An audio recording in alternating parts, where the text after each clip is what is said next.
Hi viewers, welcome to ఆస్ talks. నా పేరు బాలాజీ.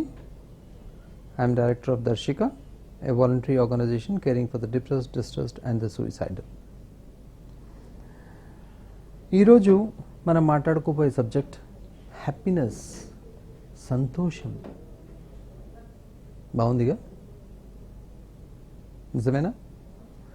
ఓకే, సో హ్యాపీనెస్ గురించి ఏం మాట్లాడబోతున్నాను, ఎందుకు మాట్లాడాలి? వస్తే మంచిదేగా, రాకుంటే సాడ్నెస్. కానీ హ్యాపీనెస్ ఏమవుతుంది? సరే, ఈ హ్యాపీనెస్ని ఎలా మనం ఎప్పుడు అనుభవిస్తూ ఉండాలి అన్న దాని మీద కొంచెం మాట్లాడే ప్రయత్నం చేద్దాం. ఓకేనా? రైట్. సో హ్యాపీనెస్ అన్నది ఎలా వస్తుంది మనకి? మనం అనుకున్నది జరిగితేనో, మనకి నచ్చిన పని అవుతేనో, నచ్చిన ఆహారం తింటేనో, నచ్చిన వాళ్ళతో ఉండి కాసేపు వాళ్ళ ద్వారా హ్యాపీనెస్ పొందుతాం. అంతేనా? అది ఫ్రెండ్స్ కావచ్చు, రిలేటివ్స్ కావచ్చు, ఎవరైనా కావచ్చు. అయితే ఈ హ్యాపీనెస్ని సస్టైనబుల్గా పెట్టుకోవాలి ఎలాగా? ఈ హ్యాపీనెస్లో రెండు రకాలు ఉంటాయండి. ఒకటి మెటీరియలిస్టిక్ హ్యాపీనెస్ అని అంటాము, రెండవది వచ్చి ఎమోషనల్ హ్యాపీనెస్ అని అంటాము. మెటీరియలిస్టిక్ హ్యాపీనెస్ అంటే ఏంటి? నేను కొత్త బైక్ కొన్నంత వరకు నాకు చాలా హ్యాపీగా ఉంటుంది. ఎస్, ఆ బైక్లో వెళ్ళడం, అది చేయడం, ఆ బైక్ ఉన్నంత కాలం హ్యాపీనెస్గానే ఉంటుంది. ఆ కార్ కానీ, బైక్ కానీ, ఆ వస్తువు ఉన్నంతకాలం వాస్తవిక హ్యాపీనెస్ అనమాట. వస్తువులతో పాటు వచ్చే హ్యాపీనెస్ ఇది. ఆ వస్తువు ఉన్నంత కాలం మిమ్మల్ని హ్యాపీగా ఉంచుతుంది. లేదు అని అంటే, ఎప్పుడైతే ఆ వస్తువుకి ఏమైనా పాడయిందో, ఆ వస్తువులో ఏమైనా ఒక లోపం వచ్చిందో, ఆ వస్తువు ఏమైనా మీకు ఉపయోగకరంగా లేకపోయిందో, అప్పుడు మీ హ్యాపీనెస్ పోతుంది. ఇది ఉండాలి, హ్యాపీనెస్ లేదని కాదు, కానీ క్షణికం మాత్రమే. అంతేనా? ఇది నా ఒపీనియన్. నెక్స్ట్, ఇంకొక హ్యాపీనెస్ మీరు సాధించడంలో పర్సనల్గా మీరు సాధిస్తారా, లేకుంటే ఎదుటివాడి మీద విజయం తెచ్చుకుంటారా అన్నది. పర్సనల్గా మీరు సాధించే హ్యాపీనెస్ చాలా కాలం మీతో పాటే జీవితకాలం ఉంటుంది. అంటే ఇప్పుడు నేను ఎగ్జామినేషన్లో పాస్ అయ్యాననో, ఒక రిటర్న్ టెస్ట్లో పాస్ అయిపోయాననో, ఒక మంచి ఉద్యోగం సంపాదించుకున్నాననో, లేకుంటే ఒక కాంపిటీషన్లో ఫస్ట్ వచ్చాననో, ఇది మీ పర్సనల్ హ్యాపీనెస్లో ఉంటుంది. కుట్రపూరితంగా ఇంకొకడి మీద సాధించి అక్కడి నుంచి నేను విజయం తెచ్చుకున్నాను, వాడు బాధపడుతున్నప్పుడు నా హ్యాపీనెస్ అని వస్తుంది కదా, అది హ్యాపీనెస్ కాదండి, దాన్ని ఉన్మాదం అని అంటాం. అంటే అప్పుడు ఏమవుతుంది? టెంపరీ హ్యాపీనెస్ మీ దగ్గర ఉంటుంది. ఆ టెంపరీ హ్యాపీనెస్కి ఓనర్ ఎవరు? మీరు కారు, ఎదుటి మనిషి. ఎందుకంటే ఆ ఎదుటి మనిషి ఓడిపోయినాడు కాబట్టి. ఆ ఎదుటి మనిషి always will try to get back his happiness. అంటే దాని అర్థం ఏంటి? మీ మీద ఎప్పుడు సాధించుకునే ప్రయత్నమే చేస్తూ ఉంటాడు. ఎప్పుడైతే అతను మీ మీద సాధించుకునే ప్రయత్నం చేస్తూ ఉంటాడో, ఈ హ్యాపీనెస్ని రిటర్న్ చేసుకోవడానికి కోసం మీరు రకరకాలుగా భయపడుతూ ఉంటారు. ఈ happiness is not a good happiness. పర్సనల్గా మీరు మంచిగా అచీవ్ చేసుకొని వచ్చిన హ్యాపీనెస్ పర్మనెంట్గా ఉంటుంది. ఈ అచీవ్మెంట్ని ఎవరూ తీసుకోలేరు. ఆ హ్యాపీనెస్ గుడ్ హ్యాపీనెస్. కానీ ఎదుటివాడి మీద ఏదో సాధించి ఒకసారి నేను విజయం పొందాను అని చెప్పి అనుకునే హ్యాపీనెస్ ఈజ్ బ్యాడ్ హ్యాపీనెస్. ఈ హ్యాపీనెస్ని అవాయిడ్ చేయండి. చేస్తే గనక సమాజంలో ఒక కుతూహలమైన వాతావరణం ఉంటుంది. రైట్? మనం ఇంతకుముందు మాట్లాడుకున్న మెటీరియల్ హ్యాపీనెస్ అని చెప్పి, సరే మెటీరియల్ హ్యాపీనెస్ కాకపోతే ఇంకేం హ్యాపీనెస్ ఉంటుంది? నా దగ్గర అన్నీ ఉన్నాయబ్బా, మనశ్శాంతి లేదు అనే మనుషులను చూసాం కదా. కొల్లలు, ఒక్కటి కాదు, రెండు కాదు, 100 కోట్ల ఆస్తులు ఉన్నాయి, అన్నీ ఉన్నాయి, మనశ్శాంతి లేదు. అంటే వాళ్ళకి అర్థం ఏంటి? మెటీరియల్ పొందినప్పుడు వాడు హ్యాపీగానే ఫీల్ అయి ఉంటాడు, ఆ ఫ్యాక్టరీ కట్టినప్పుడు హ్యాపీగానే ఫీల్ అయి ఉంటారు, ఫ్యాక్టరీలో మంచి పేరు వచ్చినప్పుడు హ్యాపీగానే ఫీల్ అయి ఉంటారు. కానీ ఇంటర్నల్ హ్యాపీనెస్ లేకపోయేసరికి మెటీరియలిస్టిక్ హ్యాపీనెస్ కూడా వేస్ట్ అన్న ఒక నిర్ధారణకు వచ్చేస్తారు కదా. అయితే ద రియల్ హ్యాపీనెస్ ఏమిటి?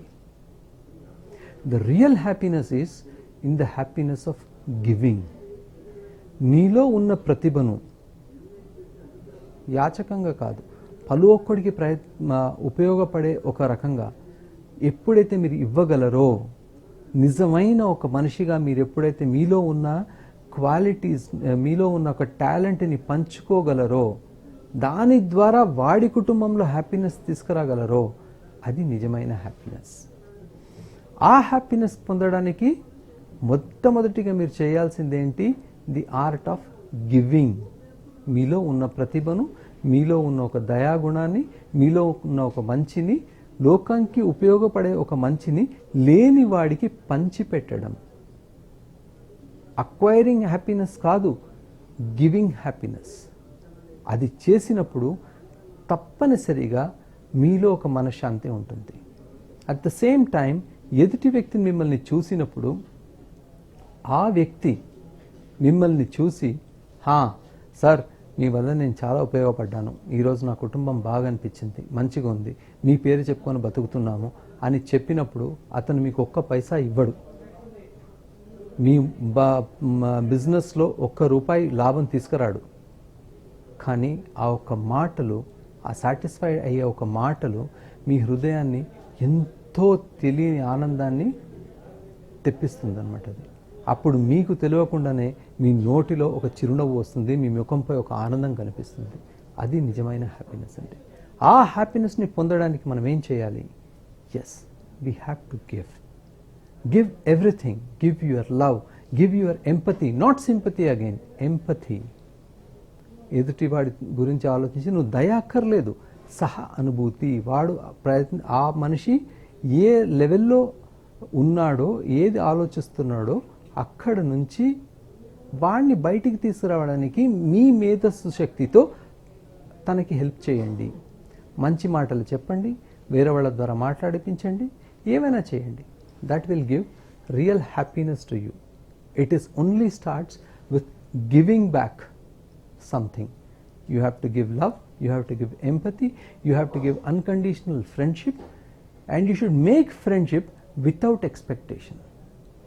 ఎప్పుడైతే ఒక ఫ్రెండ్షిప్లో ఎక్స్పెక్టేషన్స్ అని ఉంటాయో, ఆ ఎక్స్పెక్టేషన్ ఎప్పుడు రాదో అప్పుడు మనకి డిసప్పాయింట్మెంట్ ఉంటుంది. అదే గనక ఒక స్నేహంలో ఎక్స్పెక్టేషన్సే లేని ఒక ఫ్రెండ్షిప్ ఉందనుకోండి, అప్పుడు డిసప్పాయింట్మెంట్స్ అస్సలు రావు. మిగిలేదల్లా ఏంది? ఎస్, నేను నిజాయితీగా అతనితో ఫ్రెండ్షిప్ చేశాను, ఆ చేసిన ఫ్రెండ్షిప్లో నాకు ఎలాంటి తేడాలు లేవు, నేను చేసుకున్న ఒక ప్రక్రియలో, నేను చేసుకున్న ఒక నా సిద్ధాంతం ప్రకారం కానీ, నా కాన్సైన్స్ ప్రకారం కానీ, నా ఒక ఆత్మ ప్రకారం కానీ నేను ఎలాంటి ద్రోహము చేయలేదు. సో అందుచేత నాకు కన్ఫ్యూషన్ లేదు. ఎప్పుడైతే ఆందోళన మీ మనసులో ఉండదో అప్పుడు ప్రశాంతత ఖచ్చితంగా ఉంటుంది. ఒక స్టిల్ పాండ్ లాగా. ఎప్పుడైతే ఎక్స్పెక్టేషన్స్ అన్న రాయి ఒక చెరువులో మీరు వేస్తారో, కామ్గా ఉన్న నీళ్ళలో వేస్తారో, అక్కడ రిపుల్స్ ఫామ్ అవుతూ ఉంటాయి, అలజడి మొదలవుతుంది. ఆ అలజడే మీ హ్యాపీనెస్కి గల అడ్డంకి. ఆ అలజడే మీ హ్యాపీనెస్కి అడ్డంకి, మీ ఆందోళనకి నాంది.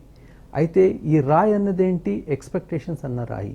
ఆ ఎక్స్పెక్టేషన్ లేని ఒక స్నేహం చేసి చూడండి మీరు, ఖచ్చితంగా అక్కడ ఓన్లీ మీ దగ్గర నుంచి ఓన్లీ గివింగే ఉంటుంది, రిసీవింగ్ ఏమీ ఉండదు. ఎప్పుడైతే ఓన్లీ గివింగ్ ఉంటుందో, in terms of your love, in terms of your friendship, in terms of your empathy, there will be a lot of satisfaction, internal satisfaction మీకు చాలా ఉంటుంది. ఈ ఇంటర్నల్ సాటిస్ఫాక్షన్ ఎప్పుడైతే మీరు పొందుతారో, ఎదుటి వారి కమెంట్స్ మీ దగ్గరికి రాలేవు. వాళ్ళు ఎన్నో రకాలుగా మిమ్మల్ని ఏమంటారు, ఉసిగొలుపుతూ ఉంటారు, ఎన్నో విధంగా ఉసిగొలుపుతూ ఉంటారు. వాన పడుతూనే ఉంటుంది, అయినా కానీ మీకు ఎలాంటి చలనం ఉండదు. ఎందుకంటే మీకు హ్యాపీనెస్ అన్న గొడుగు ఎప్పుడు మీ చేతిలో ఉంటుంది కాబట్టి దాన్ని తీసి పెట్టుకుంటారు. సరే వర్షం తగ్గగానే నేను గొడుగు మర్చేస్తానులే అన్న ఒక సీన్ క్రియేట్ అయిపోతుంది అనమాట. So that happiness is the permanent happiness. Materialistic happiness కానీ, ఇంకొకటి పైన విజయం సాధించిన హ్యాపీనెస్ కానీ, ఇంకొకరిని కష్టపెట్టి సాధించిన హ్యాపీనెస్ కానీ, ఇవన్నీ సాడిస్టిక్ హ్యాపీనెస్లు అవుతాయి. క్షణికంగానే ఉంటుంది, మధ్యలో నుంచి వెళ్ళిపోతూ ఉంటుంది.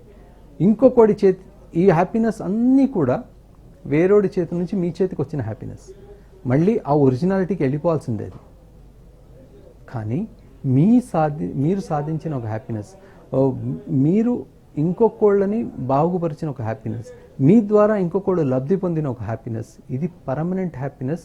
మీ ఇంటర్నల్ క్వాలిటీని ప్రతిబింబిస్తుంది, మీ యొక్క ఖ్యాతిని కూడా పెంచుతుంది. ఈ హ్యాపీనెస్ని మనం కోరుకొని ముందుకెళ్దామని నేను ఆలోచిస్తూ ఉన్నాను. అంటే ఇదే మంచిది కూడా, అవునా కదా? ఏమైనా భేదాభిప్రాయాలు ఉన్నాయా? నా ఫోన్ నెంబర్ ఉందిగా, you can always contact me on that, no problem on that. అయితే ఇంకొక ప్రాబ్లం వస్తుంది, నేను ఎంత చేసినా ఎవరు సాటిస్ఫై కారు, వాళ్ళు హ్యాపీయే కారు. అదేంటంటే అది చెప్పలేదు మీరు అని అంటారు. రైట్. అంటే ఎదుటివాడి హ్యాపీనెస్ని మనం పరిగణిస్తామా, మన హ్యాపీనెస్ని పరిగణిస్తామా అన్నది ఒక ఇంపార్టెంట్ క్వశ్చన్ ఇక్కడ. వాడి దగ్గర మెప్పు పొందాలి అని చెప్పి నేను ఎప్పుడెప్పుడు ఆలోచిస్తూ ఉంటానో, ఎప్పుడెప్పుడు నేను పనిచేస్తూ ఉంటానో, అప్పుడు నా హ్యాపీనెస్ యొక్క కీ వాడి చేతిలో ఉండిపోతుంది. అంటే తను నవ్వుతేనే నేను నవ్వినట్టు, తను హ్యాపీ అయితేనే నేను హ్యాపీ అయినట్టు. అంటే నేను అక్కడ మనిషిని కాను, అక్కడ ఒక స్లేవ్, ఒక బానిసని అయిపోతాను. అక్కడ నా ఆలోచన అంటూ ఏమీ ఉండదు, నా ఎమోషన్స్ అంటూ ఏమీ ఉండదు, నా హ్యాపీనెస్ అంటూ ఏమీ ఉండదు, నా సాడ్నెస్ అంటూ ఏమీ ఉండదు, అన్నీ వాడికే చెందుతుంది. అది తప్పు.